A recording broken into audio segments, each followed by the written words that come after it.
Hello everyone, welcome to physics corner. Myself Mayank Bhardwaj. तो आज हम स्टार्ट करने जा रहे हैं ईडी लेक्चर 25। ठीक है, ईडी लेक्चर 25 हम स्टार्ट करने जा रहे हैं। इसमें एप्लीकेशन पढ़ेंगे। एप्लीकेशन पढ़ा था पिछले लेक्चर में। पिछले लेक्चर में एप्लीकेशन पढ़ा था। किसका एप्लीकेशन? गाउसेस लॉ का। गाउसेस लॉ का एप्लीकेशन पढ़ा था। यह पार्ट अपने पास वेरी वेरी इंपॉर्टेंट रहता है। Very very important. ठीक है, वेरी वेरी इंपॉर्टेंट पार्ट रहता है। ठीक है, बहुत ज़्यादा इंपॉर्टेंट रहता है। अगर आप चैनल पे फर्स्ट बार आए हैं तो आप प्लेलिस्ट चेक कीजिए। कंप्लीट अपने पास वीडियो सेक्शन है और प्लेलिस्ट चेक कीजिए और देखिए, और फिर देखकर आप चैनल को सब्सक्राइब कीजिए और वीडियो को लाइक कीजिए और अपने फ्रेंड सर्किल में शेयर कीजिए। ठीक है, तो अब अपने जो पढ़ रहे हैं ईडी 25 उसमें चलते हैं। आज पढ़ेंगे तो एप्लीकेशन ही, जैसे अब पिछली बार होलोस्फीयर का इलेक्ट्रिक फील्ड कैसे निकालते हैं गाउसेस लॉ से, वो पढ़ा था। आज पढ़ेंगे एप्लीकेशन। सॉलिड स्फीयर है, सिलेंडर का है, जो भी इलेक्ट्रिक फील्ड है किस तरीके से निकालते हैं वो पढ़ेंगे आज। परंतु कुछ क्वेश्चंस हैं जो एग्ज़ाम के दृष्टिकोण से बहुत इंपॉर्टेंट है, तो उस पर आज बात कर लेते हैं। ठीक है, तो देखिएगा।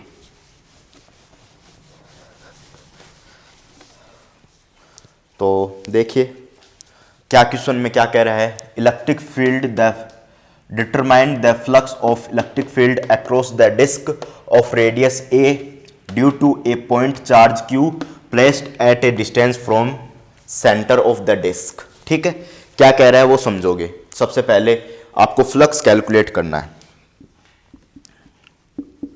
फ्लक्स का कैलकुलेशन करना है। कैलकुलेशन किसका करना है? फ्लक्स का आपको कैलकुलेशन करना है। इलेक्ट्रिक फील्ड पास होता है डिस्क से। इलेक्ट्रिक फील्ड किससे पास होता है? डिस्क से पास होता है। एक मिनट रुकना।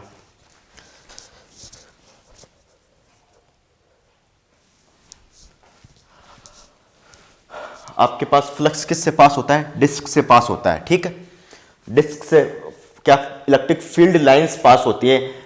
किससे पास होती हैं इलेक्ट्रिक फील्ड लाइंस? इस डिस्क से पास होती हैं। इस डिस्क से पास होती हैं। ठीक है, डिस्क से पास होती है। उसकी रेडियस ए है, गिवन है, और पॉइंट डी डिस्टेंस पर एक क्यू चार्ज है। इससे जो इलेक्ट्रिक फील्ड लाइंस आएंगी इसमें से पास होंगी। इलेक्ट्रिक फील्ड लाइंस पास होंगी, और जैसे ही इलेक्ट्रिक फील्ड लाइंस पास होंगी तो अपन ने बात की थी इलेक्ट्रिक फील्ड लाइंस को ही हम फ्लक्स कहते हैं। उस फ्लक्स का कैलकुलेशन अपन को करना है। ठीक है, तो देखिएगा किस तरीके से फ्लक्स का कैलकुलेशन करते हैं। तो देखिए भाई, फ्लक्स का कैलकुलेशन कैसे करें। सबसे पहले मुझे फ्लक्स निकालने के लिए इसका एरिया चाहिएगा। एरिया चाहिएगा, तो एरिया तो डायरेक्ट मैं कैलकुलेट कर नहीं सकता, तो कैसे कैलकुलेट करूंगा। तो देखिए भाई कैसे कैलकुलेट करूंगा। डिस्क है, इसका मुझे एरिया चाहिएगा, और इसका एरिया कैसे कैलकुलेट करूंगा। तो देखिएगा, ये आपके पास डिस्क है। ठीक है, ये आपके पास डिस्क है, और यहाँ पर सेंटर से क्यू चार्ज, डी डिस्टेंस पर क्यू चार्ज पड़ा है। डी डिस्टेंस पर क्यू चार्ज पड़ा है आपके पास। ठीक है, तो मुझे इसका एरिया कैलकुलेट करना है सबसे पहले। तो किस तरीके से एरिया कैलकुलेट करूंगा? इसकी रिंग बना लूंगा, बहुत सारी रिंग बना लूंगा। एक फर्स्ट रिंग बना ली, जैसे फर्स्ट रिंग मैंने इस तरीके से बना ली। ठीक है, ये रिंग बना ली फर्स्ट। ठीक है, ये फर्स्ट रिंग बना ली, फिर दूसरी बना ली, फिर तीसरी बना ली। ऐसे बनाते बनाते बनाते ए रेडियस तक पहुंच जाऊंगा। ये जीरो सेंटर से, जीरो से ए रेडियस तक पहुंच जाऊंगा। पूरी रिंग बना लूंगा और ए रेडियस तक पहुंच जाऊंगा। और ये किस मेथड से करूंगा? इंटीग्रल मेथड से करूंगा। ठीक है, तो देखिएगा। सबसे पहले एक डिस्क पर एक डिस्क है, इसमें से एक रिंग काटकर एक रिंग ले लेते हैं। उसको बार बार एक ही कोएक्सियल बनाते हैं। रिंग को ऐसे कोएक्सियल ही बनाते हैं। एक रिंग ले ली, फिर कोएक्सियल ही बना दी। कोएक्सियली, कोसेंट्रिक, कोएक्सियल, एक ही अक्स यहां से पास होने वाला एक ही अक्स, और कोसेंट्रिक एक सेंटर वाली बना दी। इतनी बहुत सारी रिंग बना दी। तो ये आपके पास क्या हो जाएगा? डिस्क का एक रूप ले लेगा। तो इंटीग्रल मेथड से करूंगा। सबसे पहले एक डिस्क, जो डिस्क है उसमें से डिस्क बनाने के लिए एक रिंग पर विचार करता हूं। मैं विचार विमर्श करता हूं। तो देखना विचार विमर्श किस तरीके से करता हूं। देखिएगा, ये आपके पास क्या है, डिस्क है, ये आपका इसका सेंटर है और क्यू चार्ज डिस्टेंस दूर है, ठीक है। क्यू इसका चार्ज है, डी डिस्टेंस दूर है, ठीक है। और ये इसका एरिया निकालना है। एरिया निकालने के लिए मैं सबसे पहले रिंग बनाऊंगा बहुत सारी, ठीक है। तो देखिएगा पहली रिंग बना रहा हूं मैं, पहली रिंग बना ली और इसकी मोटाई भी बनानी पड़ेगी कुछ। तो इसके मोटाई बनाने के लिए इसके पास में एक रिंग और बना दी, 2 रिंग को जोड़ दिया, इस तरीके से मैंने मोटाई बनाई इसकी। ये है एक ही रिंग, परंतु जो बनाने की स्टाइल है मेरी कुछ इस तरीके से मैंने ली है, ठीक है। अब ये आपके पास जो इसकी मोटाई है dx मोटाई है, ठीक है, dx मोटाई है। और इसकी जो रेडियस है आपके पास x इसकी रेडियस है। इस रिंग की रेडियस क्या है आपके पास, ये आपके पास रिंग है, इसकी रेडियस आपके पास x है, ठीक है। ये आपके पास इसकी क्या है, रेडियस है। और dx इसकी क्या है, थिकनेस, ठीक है।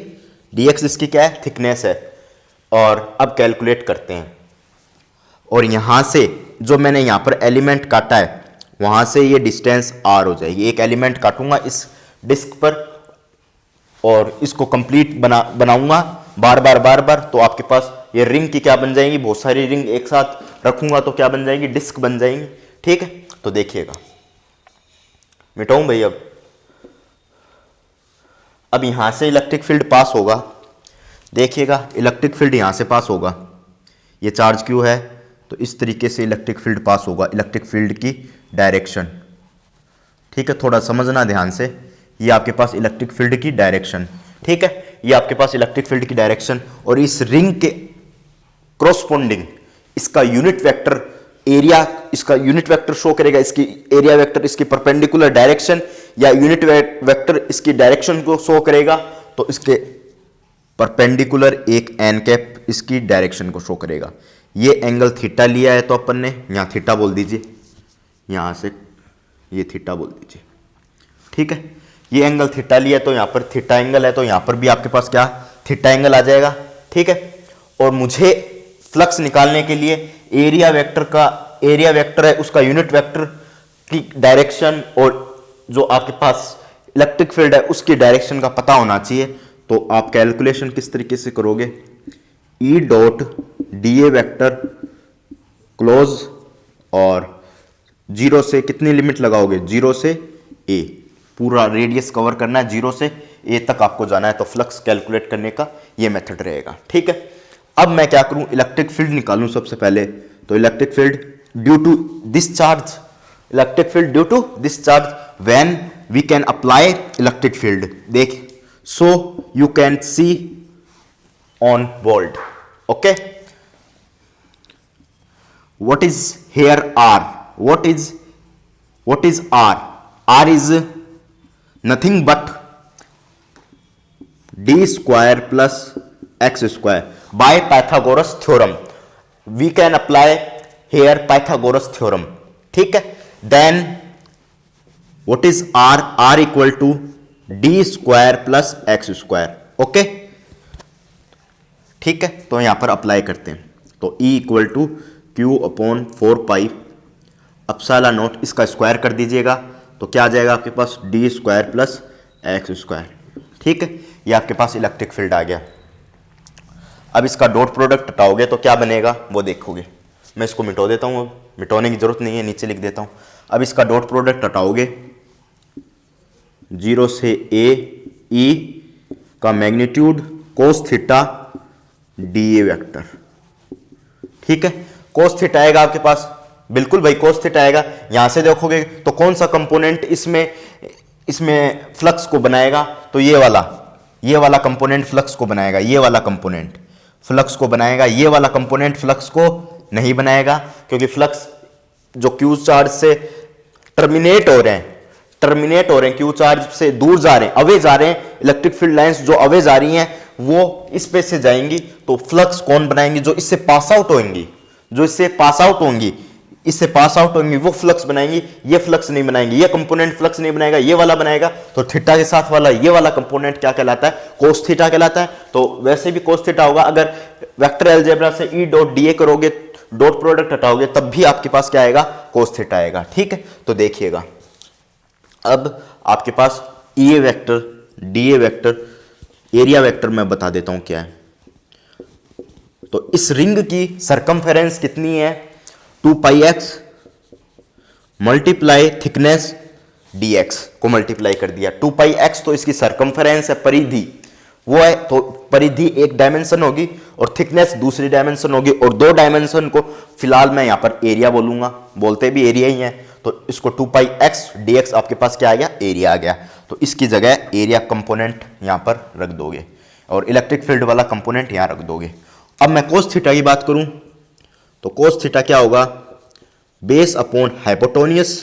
तो बेस क्या है यहां पर, बेस क्या है यहां पर, ये बेस है, ये आपके पास थीटा ये है, तो ये परपेंडिकुलर है इसके सामने वाला, तो ये बेस हो गया, डी बेस हो गया, और हाइपोटेन्यूज ये आर हाइपोटेन्यूज हो गया, आर की वैल्यू ये, तो root D square plus X square hypotenuse हो गया। ठीक है, अब इसमें ये वाली वैल्यू और ई वेक्टर वाली वैल्यू, मॉडुलस ई वेक्टर वाली वैल्यू इसमें पुटअप कर देता हूं, देखिएगा। देखिए भाई, यहां पुटअप कर देता हूं,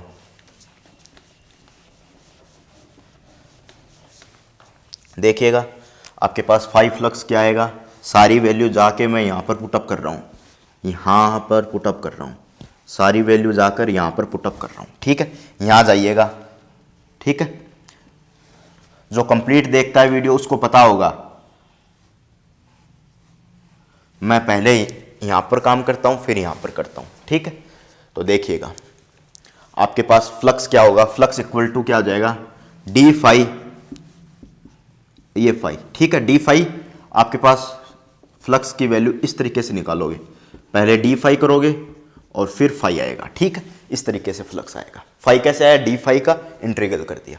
तो अब फाई फ्लक्स किस तरीके से निकालोगे, ई वेक्टर की वैल्यू यहां पर है, यहां से मैं उठा के यहां पर रख दूंगा, तो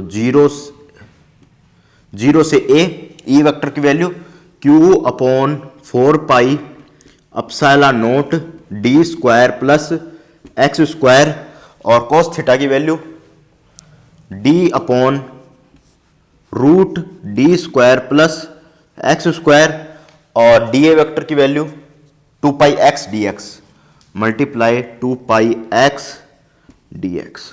अब नॉर्मल इंटीग्रल है, कर दीजिए। ठीक है, नॉर्मल आपके पास क्या है, इंटीग्रल है, कर दीजिएगा। नॉर्मल आपके पास क्या है, अब इंटीग्रल है, फिर आप कर दीजिएगा। ठीक है, आगे चलते हैं, नोट कर लीजिए फटाफट, फिर आगे चलते हैं। इतना पोर्शन मैं मिटाऊंगा, फिर नोट कर लीजिएगा।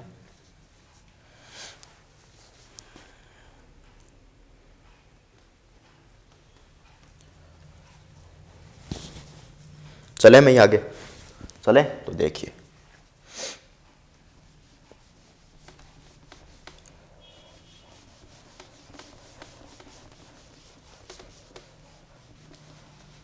मुझे इतना ही सॉल्यूशन करना है, बाकी मुझे चाहिए नहीं तो मैं मिटो रहा हूँ। तो आप साथ साथ में आई थिंक आप साथ साथ में काम कर रहे होगे, तो आपको बेनिफिट ज़रूर होगा। साथ साथ में मेरे काम करोगे तो IIT एग्जाम वाले एग्ज़ाम में आपको ज़रूर बेनिफिट होगा, ये मेरा मान के चलो आप।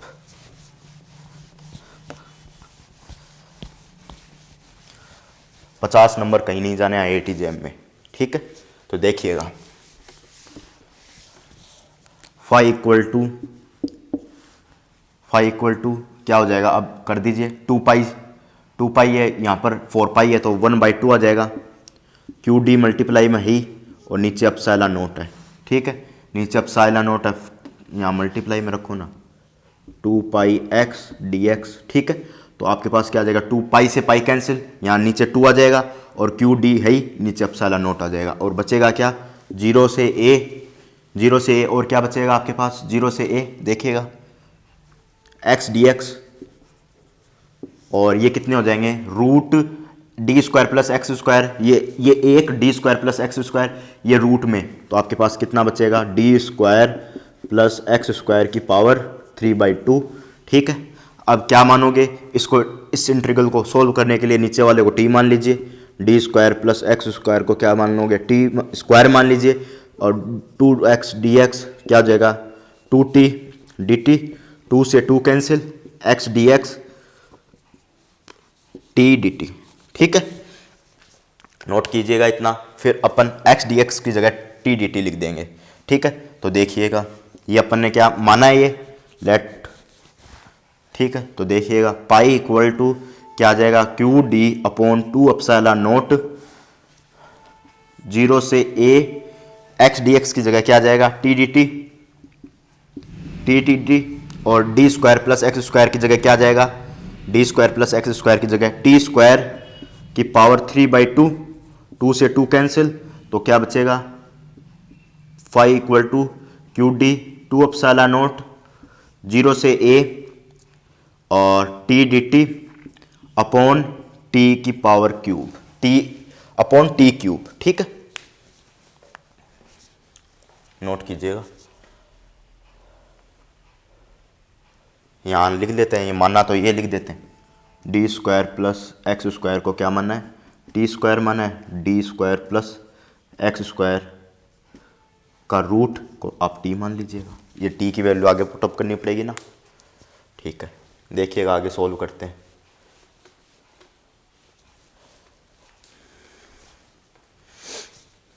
फाई की वैल्यू क्या आ जाएगी आपके पास, फाई इक्वल टू क्या आ जाएगी, देखिएगा फाई की value Q D upon 2 epsilon naught और D T upon T square 0 से a, और फाई की वैल्यू क्या आ जाएगी आपके पास Q D upon 2 epsilon naught और क्या आ जाएगी 1 माइनस टी माइनस 1/t 0 से a। ठीक है, किस तरीके से किया, t की -2 + 1 और 2 -2 + 1, तो इसकी value 1 minus T, 1/t minus का, हर एक चीज़ आपको बताई जा रही है। ठीक है, शुरू से जो मैं EMT आप लोगों को पढ़ा रहा हूँ, तो हर एक एकदम छोटी से छोटी चीज़ 11th क्लास की भी 10th क्लास की भी सारी चीज़ें बताई जा रही हैं यहाँ पर। ठीक है, तो देखिएगा आगे चलते हैं। अब नोट कीजिए इतना, अब मैं वैल्यू पुटअप कर रहा हूँ, तो Q D upon 2 epsilon naught क्या आ जाएगा 1 माइनस टी की value root D square plus X square 0 से a। ठीक है, नोट कीजिए, क्वेश्चन मिटा दूं, फ्लक्स ही तो निकालना है, अब ये कैलकुलेशन करनी है, फ्लक्स आ जाएगा आपका।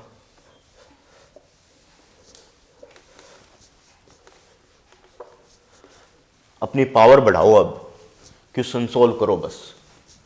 बहुत से क्वेश्चन मैं यहाँ क्वेश्चन ही करवाता हूँ यहाँ पर, बहुत बार मैं, अब सारी वीडियो देखिए, प्लेलिस्ट में सारी वीडियो अवेलेबल है। मैं जो भी क्वेश्चन करवाता हूँ, सारे जो भी मैं करवाता हूँ यहाँ पर क्वेश्चन बहुत ज़्यादा कराता हूँ, थ्योरी कम रहती है और क्वेश्चन ज़्यादा रहते हैं। ठीक है, मैं क्वेश्चन पे ज़्यादा फोकस करता हूँ, क्योंकि जैम एकदम क्वेश्चन बेस्ड है। क्वेश्चन नहीं निकालोगे तो जैम क्लियर नहीं होगा, ये बात ध्यान रख के चलोगे। ठीक है, तो आपके पास अब फाई निकालना है, तो फाई देखिएगा किस तरीके से निकालोगे। फाई इक्वल टू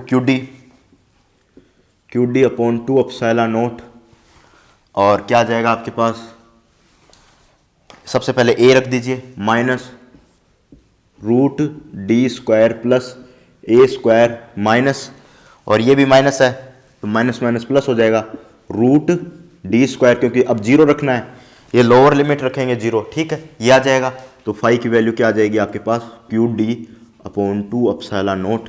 अब मैं लिख रहा हूँ, तो देखिएगा 1/d minus root D square plus a square, ये आपके पास क्या आ जाएगा, फ्लक्स आ जाएगा। ये आपके पास क्या आ जाएगा, फ्लक्स आ जाएगा। नोट कीजिए, फटाफट नोट कीजिए, ये आपके पास क्या आ जाएगा, फ्लक्स आ जाएगा। ठीक है, ये आपके पास फ्लक्स आ जाएगा। नोट कीजिए, फिर नोट कीजिएगा, फटाफट नोट कीजिएगा, क्वेश्चन को नोट कीजिए, फटाफट नोट कीजिएगा। अब आगे चलते हैं।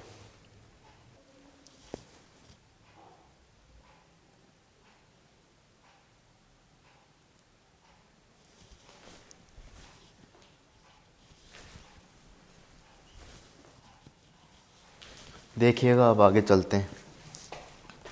देखिएगा अब आगे चलते हैं। नोट कर लीजिए फटाफट जो नोट नहीं कर पाए। ठीक है, अब देखिए आगे चलते हैं।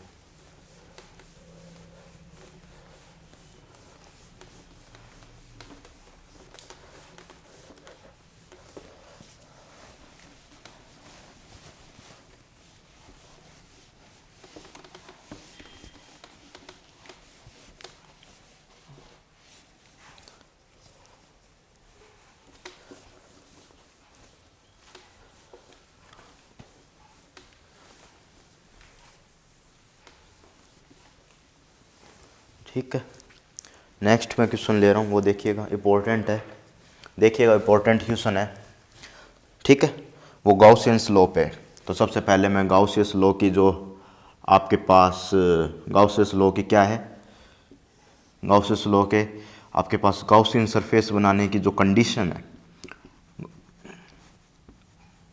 जो स्टेप है, गाउसियन सरफेस बनाने की जो कंडीशन है या स्टेप है, वो एक बार फिर से देख लीजिए।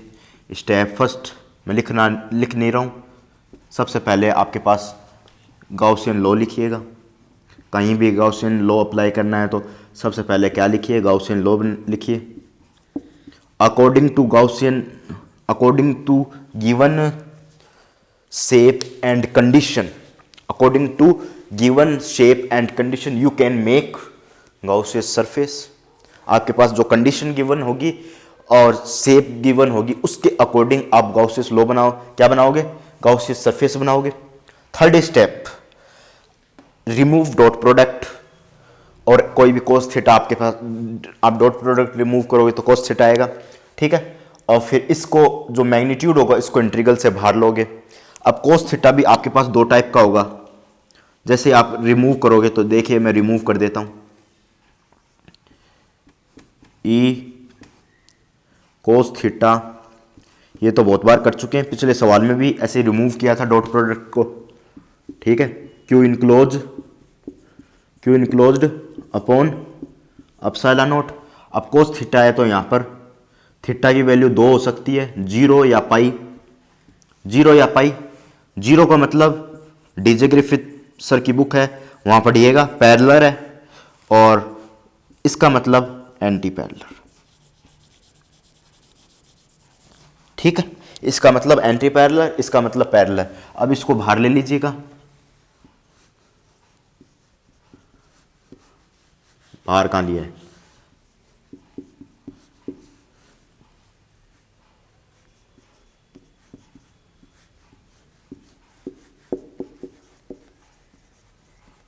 ये आपके पास पैरेलल की कंडीशन, एंटी पैरेलल में माइनस आ जाएगा, माइनस,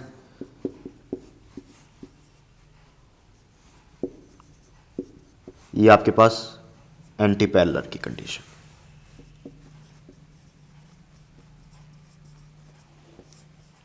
ये आपके पास एंटी पैरेलल की कंडीशन। ठीक है, और ये आपके पास पैरेलल की कंडीशन।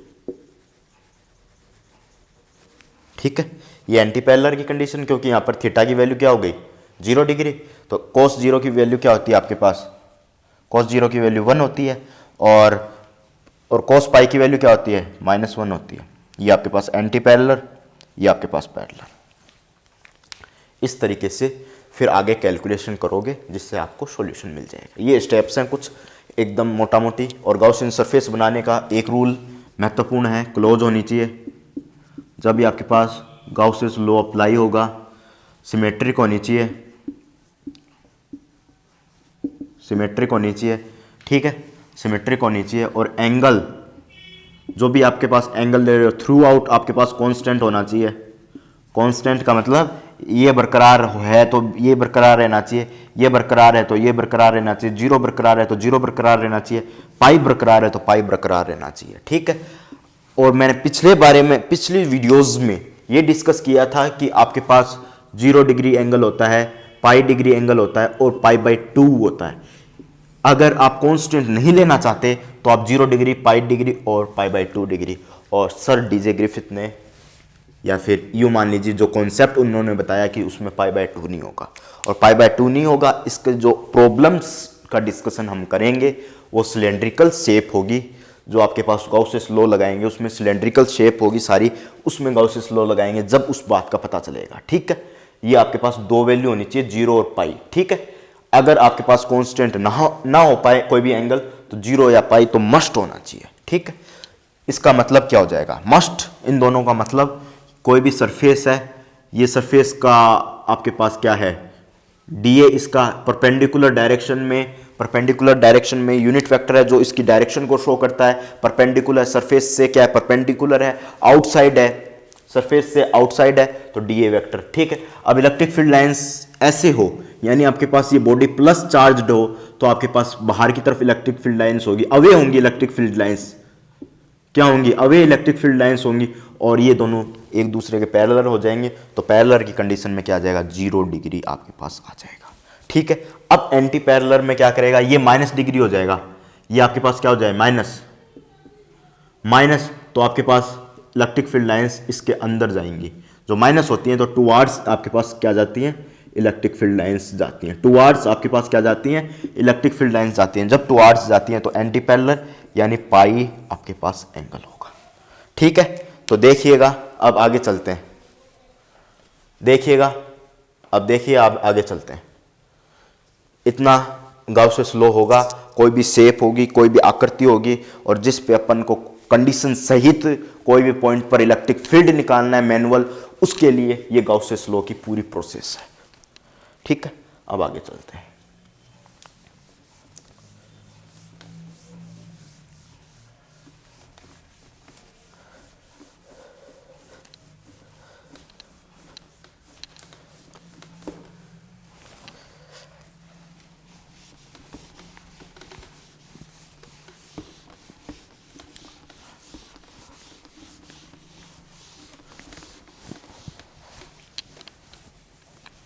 देखिएगा, नेक्स्ट जो प्रॉब्लम है अपने पास उसका डिस्कशन करते हैं।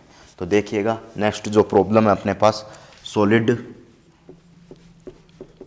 स्फीयर, जो हमने आकृति ली है गाउसेस लॉ से अप्लाई करने पर, जो भी मैंने आकृति ली है वो आपके पास सॉलिड स्फीयर है। तो देखिए, सॉलिड स्फीयर की किस तरीके से चर्चा करता हूँ।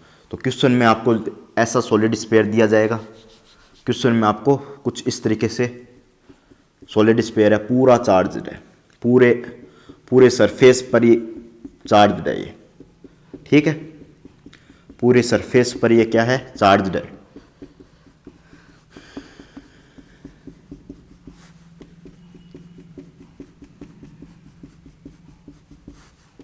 पूरे सरफेस पर चार्ज है। ठीक है, ठीक है, पूरे सरफेस पर ये चार्ज्ड है। इलेक्ट्रिक फाइंड, क्वेश्चन क्या पूछेगा, find electric field at point P to following below condition है आपके पास, उसको फुलफिल करने के बाद आपको इलेक्ट्रिक फील्ड निकालना है। तो आपको सबसे पहले R less than R greater than R, और थर्ड कंडीशन है आपके पास R इक्वल टू R। ये तीन कंडीशन है, तीन कंडीशन को फुलफिल करने पर आपके पास ये सॉलिड स्फीयर दे रखा है। इन तीनों कंडीशन को फुलफिल करना है और तीनों कंडीशन में आपको इलेक्ट्रिक फील्ड निकालना है। ठीक है, तो देखिएगा किस तरीके से मैं इलेक्ट्रिक फील्ड निकालता हूँ। तीनों कंडीशन को क्या करूँगा, मैं फुलफिल करूँगा, तीनों कंडीशन को क्या करूँगा, फुलफिल करूँगा और इलेक्ट्रिक फील्ड निकालूंगा। तो देखिएगा किस तरीके से निकालता हूँ इलेक्ट्रिक फील्ड। तीनों कंडीशन को मैं फुलफिल करूँगा। तो सबसे पहली कंडीशन है उस पर चर्चा करता हूँ, ये आपके पास प्लस पॉजिटिव चार्ज्ड पूरी सरफेस है। थोड़े दूर बनाता हूँ क्योंकि मुझे यहाँ पर गाउसियन सरफेस को भी डिज़ाइन करना पड़ेगा। तो देखिएगा,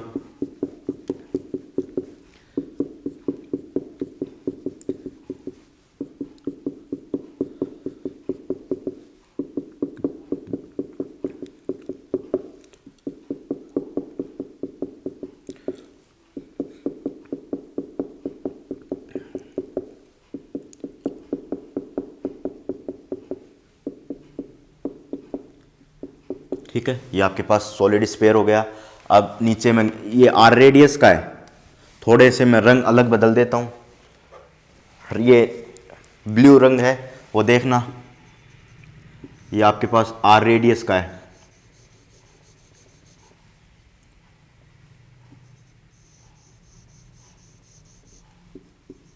आर रेडियस का स्फीयर है, ठीक है। और इसके अंदर आपको गॉसियन सरफेस बनानी है, क्योंकि स्मॉल आर रेडियस जो आपने ली है, कंसिडर की है, क्यू चार्ज है इसका, आर इसकी रेडियस है।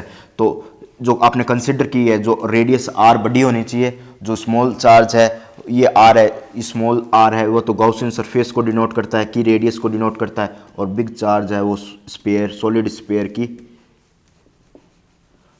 स्फीयर की रेडियस को शो करता है, ठीक है।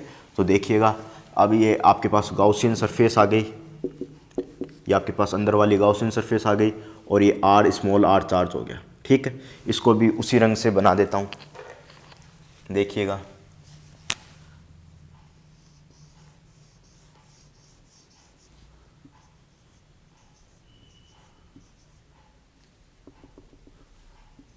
ठीक है, स्मॉल आर हो गया, तो कुछ दिख नहीं रहा है, तो ये देखिएगा, ये स्मॉल आर हो गया ये, ठीक है। तो इलेक्ट्रिक फील्ड निकालने से पहले आपको गॉसियन लॉ लिख दीजिए सबसे पहले, Q enclosed upon epsilon not, ठीक है।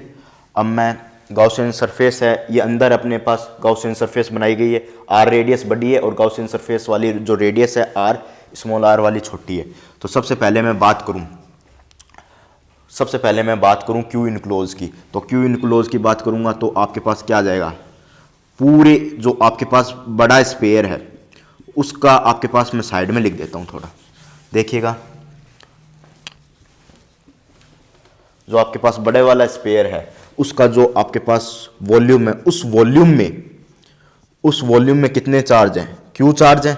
उस वॉल्यूम में कितने चार्ज हैं, क्यू चार्ज है।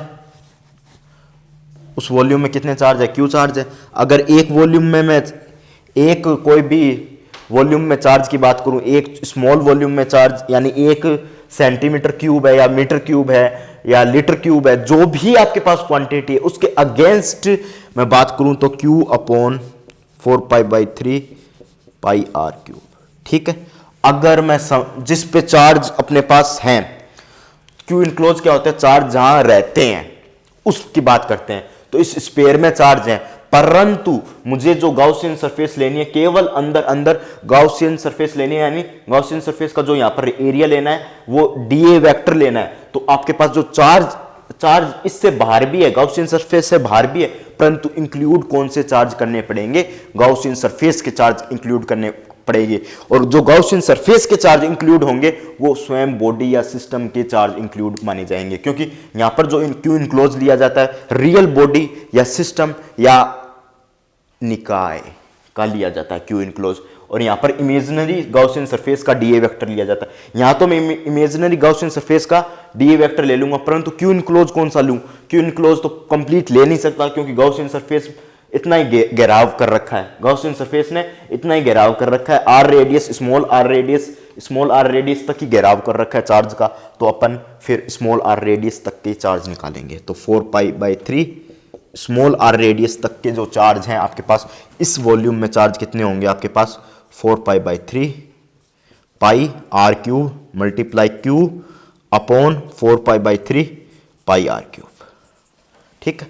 तो देखिएगा 4π/3 से कैंसिल, तो चार्ज कितना बचा, यहां देखिएगा चार्ज कितना बचा, Q अपॉन, ध्यान से देख लीजिएगा, मैं थोड़ा साइड में हटता हूं, इससे 4π/3 पाई स्मॉल आर की क्यूब से मल्टीप्लाई कर देंगे इस पूरे सिस्टम को, ये एक के लिए, तो इतने वॉल्यूम के लिए 4π/3 पाई आर क्यूब, इतने वॉल्यूम के लिए चार्ज कितना हो जाएगा, मल्टीप्लाई कर दीजिए, तो 4π/3 से 4π/3 कैंसिल, तो आपके पास मल्टीप्लाई की तो ऊपर आर क्यूब आ गया, और नीचे small R big capital R cube आ जाएगा, ठीक है। ये आपके पास चार्ज हो जाएंगे, क्यू इनक्लोज हो जाएंगे, ठीक है, क्यू इनक्लोज ये हो जाएंगे, ठीक है। अब इसकी जगह मैं क्यू इनक्लोज की जगह ये पुटअप करूं, Q R cube upon R cube epsilon naught और डी ए वैक्टर मुझे निकालना है। और अगर मैं इसके यूनिट वेक्टर की बात करूं या डायरेक्शन की बात करूं तो इसकी डायरेक्शन ऊपर की तरफ ई ए वेक्टर, और इस एलिमेंट जो एरिया एलिमेंट है उसकी भी डायरेक्शन इस तरफ डी ए वेक्टर, दोनों की डायरेक्शन पैरेलल होंगी, तो यानी ई ए वेक्टर की डायरेक्शन आर कैप और डी ए वेक्टर की डायरेक्शन भी आपके पास आर कैप। इस डायरेक्शन के बारे में बहुत बार बता चुका हूं, एक बार फिर से सुन लीजिएगा।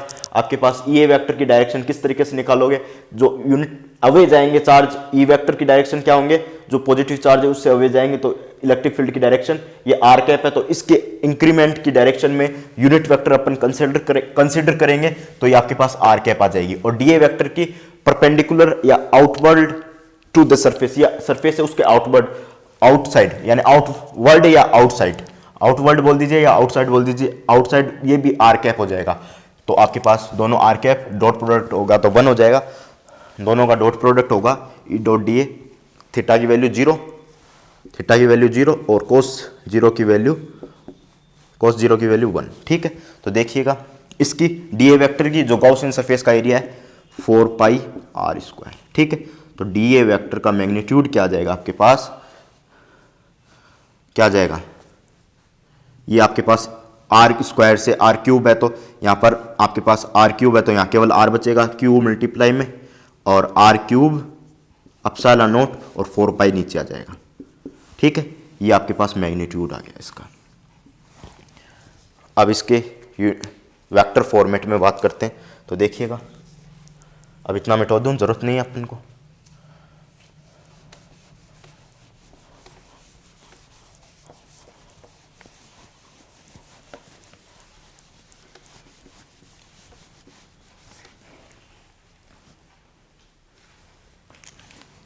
ई वेक्टर इसके Q R upon 4 pi epsilon naught R cube.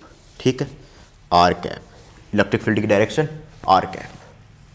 ठीक है, तो आपके पास ये आ जाएगा, नोट कर लीजिए फटाफट नोट कर लीजिएगा।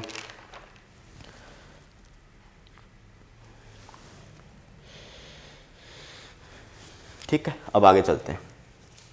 ये कौन सी डिस्टेंस के लिए आ गया आपके पास, आर वेक्टर, ये कैपिटल आर बड़ा है और स्मॉल आर छोटा है, इसके लिए आ गया। अब सेकंड केस ले लेते हैं, r less than small r. ठीक है, देखिएगा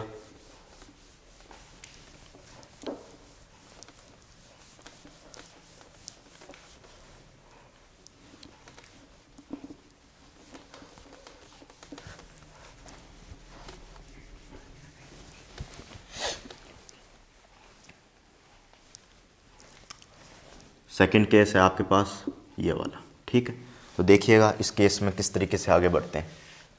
तो देखिए आर कैपिटल आर आपके पास क्या है, छोटा है, तो आपके पास देखिएगा ये आपके पास चार्ज डिस्ट्रीब्यूशन है, प्लस प्लस चार्ज है। ठीक है, अब थोड़ा सा ध्यान से सुनिएगा, इसमें कई जोन क्या करते हैं, अपना दिमाग लगाते हैं, इसको रो में कन्वर्ट करने की प्रयास करते हैं, परंतु जो आपको क्वेश्चन में गिवन है रो वाला भी आपके पास आंसर मिल जाएगा सवाल में, जो आपके पास ऑप्शन है उसमें, परंतु आपको चार्ज डिस्ट्रीब्यूशन कौन सा दे रखा है, क्यू और आर दे रखा है।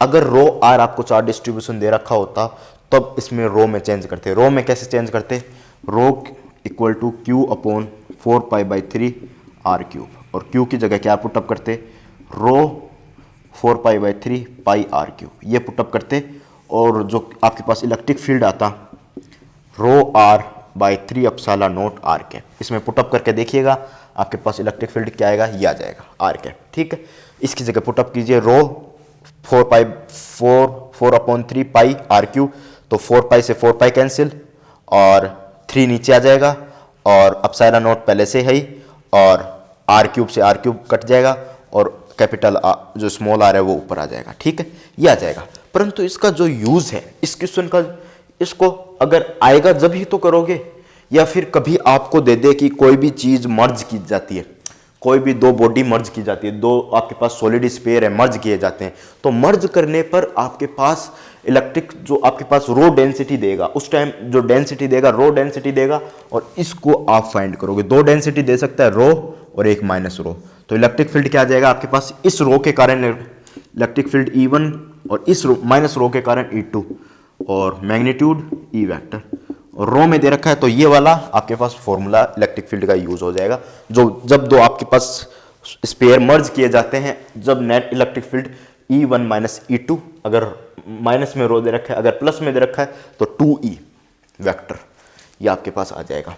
तो मर्ज वाले सवाल भी करवा देंगे, दो स्पेयर को मर्ज कर दिया, दो सिलेंडर को मर्ज कर दिया, वैसे भी आपके पास सवाल करवा दिए जाएंगे, ठीक है, उसकी चिंता न करें।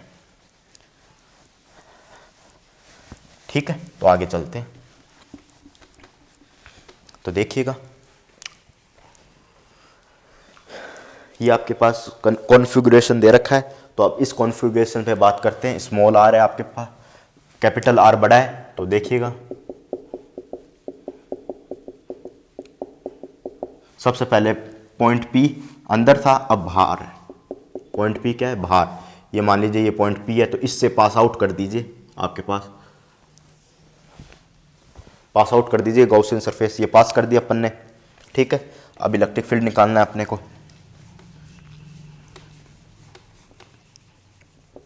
ठीक है। तो आपके पास गॉसियन लॉ लिखिए पहले,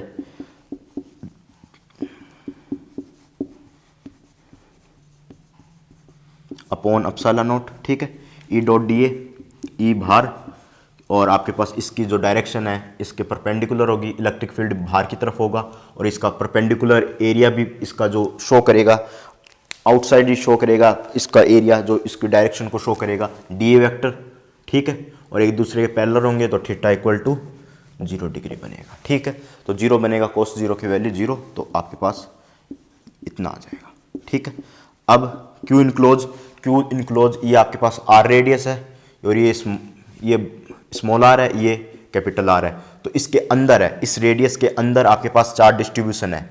इस जो मेन चार्ज है आपके पास, मेन बॉडी है या मेन निकाय, उसका वॉल्यूम या फिर वो लिखते हैं, परंतु अपन को क्यू में ही पूछा है तो यहाँ पर क्यू रहने देंगे, और इसके अंदर है, और इस बॉडी पर चार्ज डिस्ट्रीब्यूशन कितना बता रखा है, क्यू बता रखा है, तो क्यू रख देंगे, क्यू अपॉन अपसाइलन नॉट, और डी ए वेक्टर का आपके पास क्या आ जाएगा, गॉसियन सरफेस का एरिया।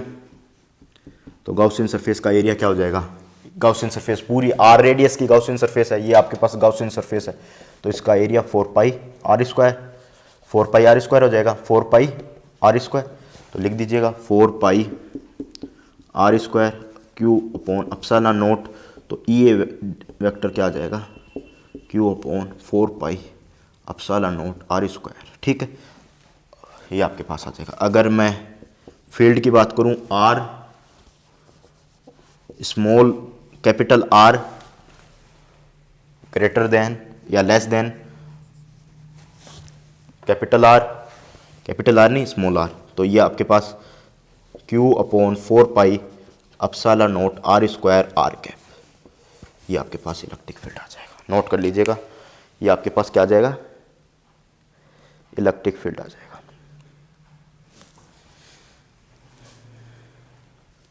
ठीक है, नोट कर लीजिए, फिर अगर आगे चर्चा करते हैं।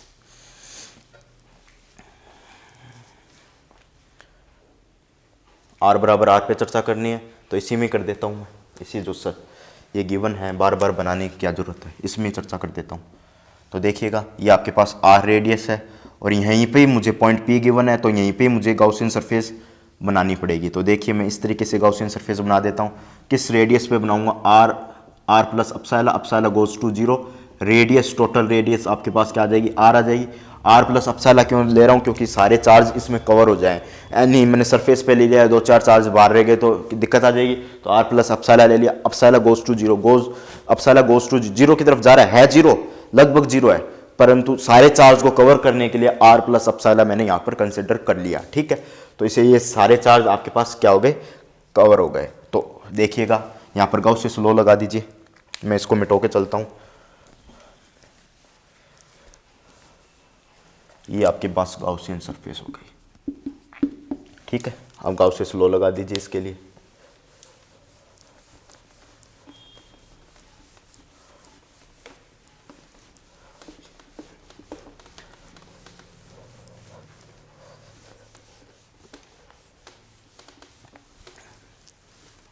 तो देखिएगा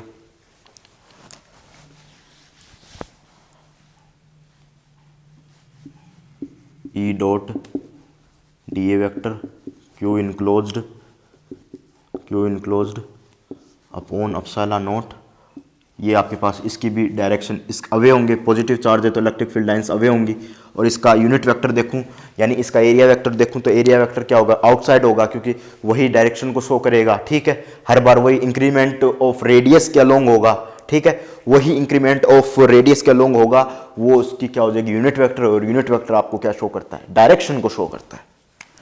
ये आपके पास डायरेक्शन होगी डी ए वेक्टर, ये भी आर कैप की और डी ए वेक्टर भी आर कैप, ये दोनों पैरेलल होंगे तो थीटा इक्वल टू 0 डिग्री हो गया। तो देखिएगा डी ए वेक्टर बाहर और इलेक्ट्रिक फील्ड बाहर और क्यू इनक्लोज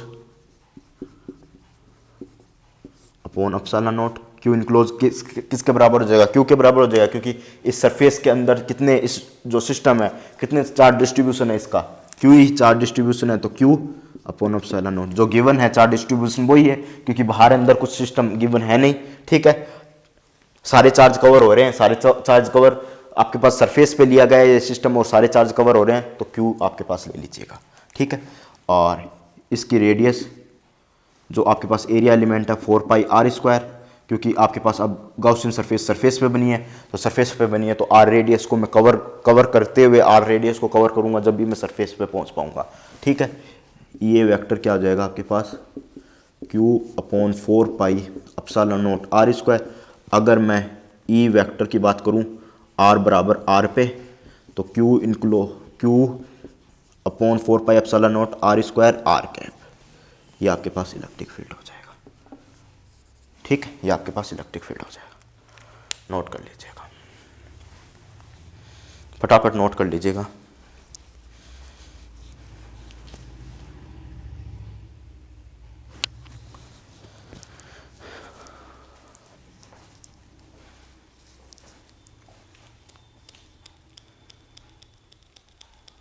चलें आगे, तो देखिएगा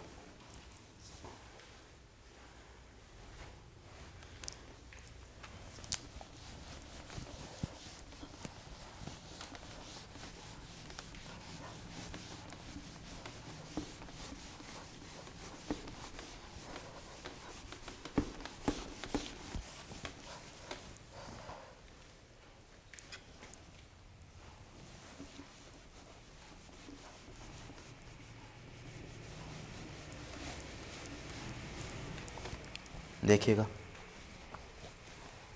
अब ग्राफ की चर्चा करता हूं मैं। आर मैग्नीट्यूड, ठीक है, और ई वेक्टर में कैसा ग्राफ बनेगा देखिए। तो आपके पास ई वेक्टर है, तो पहला आपके पास इनसाइड है, ये आपके पास इनसाइड है, ये आर बराबर आर पे है, ये आउटसाइड है। इनसाइड के लिए जो रेडियस काम में लोगे आर ये वाली, इस पे आर बराबर आर, इस पे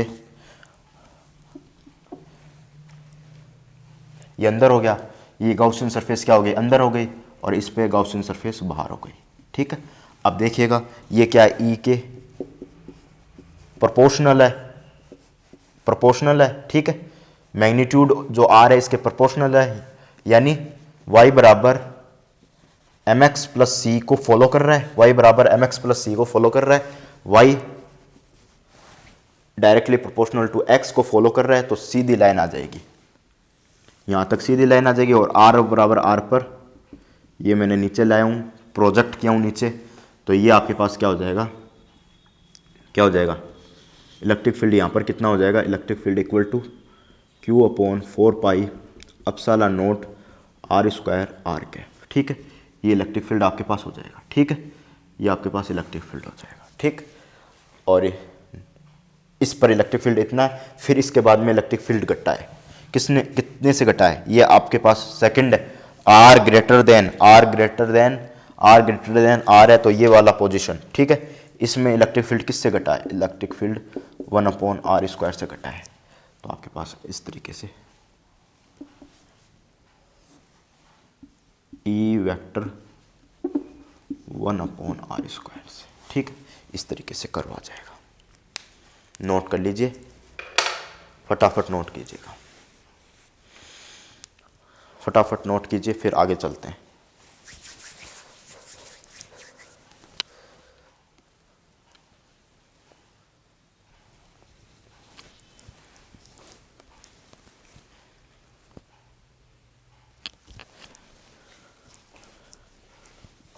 देखिएगा, अब ये आपके पास कुछ सवाल दे देता हूँ, आज की क्लास को यहीं समाप्त करता हूँ, ठीक है।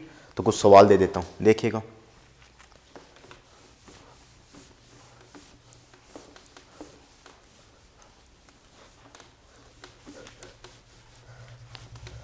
फिर नेक्स्ट क्लास में अपन सिलेंडर के बारे में पढ़ेंगे, सिलेंड्रिकल शेप के बारे में, ठीक है। सिलेंड्रिकल शेप के बारे में पढ़ेंगे।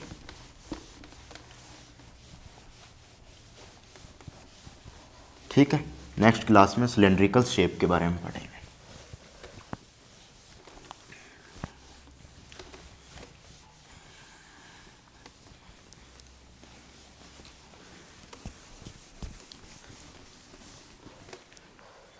ठीक है, तो कुछ क्वेश्चन दे देता हूँ आप लोगों को होमवर्क के लिए। तो देखिएगा, होमवर्क के लिए कुछ क्वेश्चन दे रहा हूँ मैं, होमवर्क, ठीक है। तो देखिएगा, पहला क्वेश्चन है आपका, पहला क्वेश्चन है आपका, देखिएगा, होलोस्फीयर गिवन है आपको, ठीक है। होलोस्फीयर गिवन है, ठीक है। आपके पास क्या गिवन है? होलोस्फीयर गिवन है। तो आपके पास ये होलोस्फीयर गिवन है। तो देखिएगा किस तरीके से आपको होलोस्फीयर गिवन है। तो ये आपके पास होलोस्फीयर गिवन है, तो ये आपके पास ये स्फीयर हो गया, ठीक है। ये आपके पास क्या हो गया? स्फीयर हो गया, होलोस्फीयर हो गया ये। इसकी रेडियस क्या हो गई? आर हो गई। चार्ज डिस्ट्रीब्यूशन क्यू सिग्मा हो गया, ध्यान रखना, sigma surface charge density, surface charge density, ठीक है। सरफेस चार्ज डेंसिटी हो गया, ठीक है। और होलोस्फीयर है तो केवल सरफेस पर, कर्व्ड सरफेस पर ही चार्ज आपके पास उपलब्ध होंगे। तो वही आपको इलेक्ट्रिक फील्ड फाइंड आउट करना है एट पॉइंट पी, यानी किस पॉइंट पर? आर, जो गॉसियन सरफेस की रेडियस है वो ग्रेटर देन हो।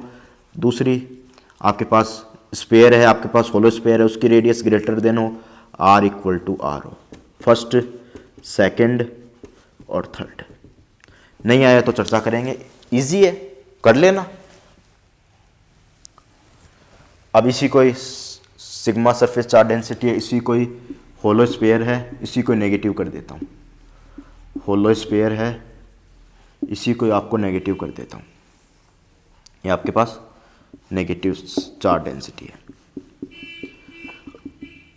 ठीक है। सिग्मा आपके पास क्या है?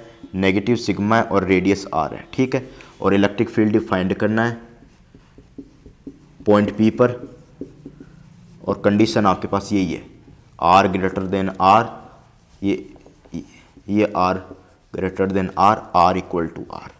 ये फर्स्ट, ये सेकंड, ये थर्ड, ठीक है।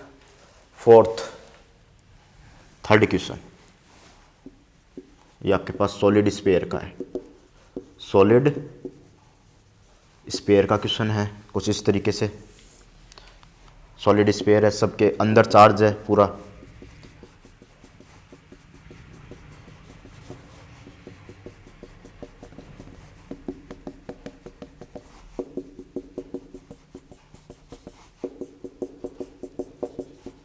ठीक है।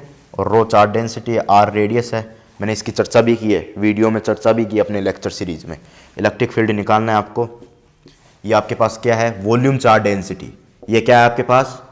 वॉल्यूम चार्ज डेंसिटी, ठीक है।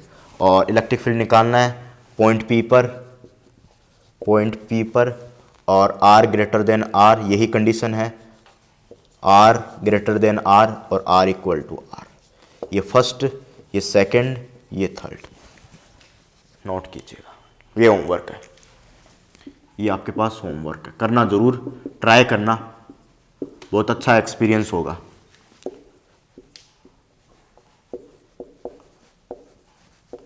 ट्राई करना, बहुत अच्छा एक्सपीरियंस होगा, ठीक है।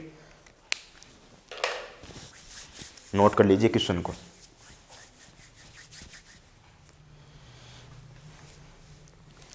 ट्राई करना, अच्छा एक्सपीरियंस होगा, ठीक है। नोट कर लिया हो तो अब देखिए कुछ इंपॉर्टेंट बातें बता देता हूँ, ठीक है। आप चैनल पे नए हो तो ज़रूर लाइक कीजिए चैनल को सब्सक्राइब कीजिए और चैनल को ज़्यादा से ज़्यादा शेयर कीजिए। चैनल की सारी वीडियोस आप शेयर कीजिए और चैनल को लाइक करते रहिए, चैनल को शेयर करते रहिए और चैनल को सब्सक्राइब करते रहिए। Thank you.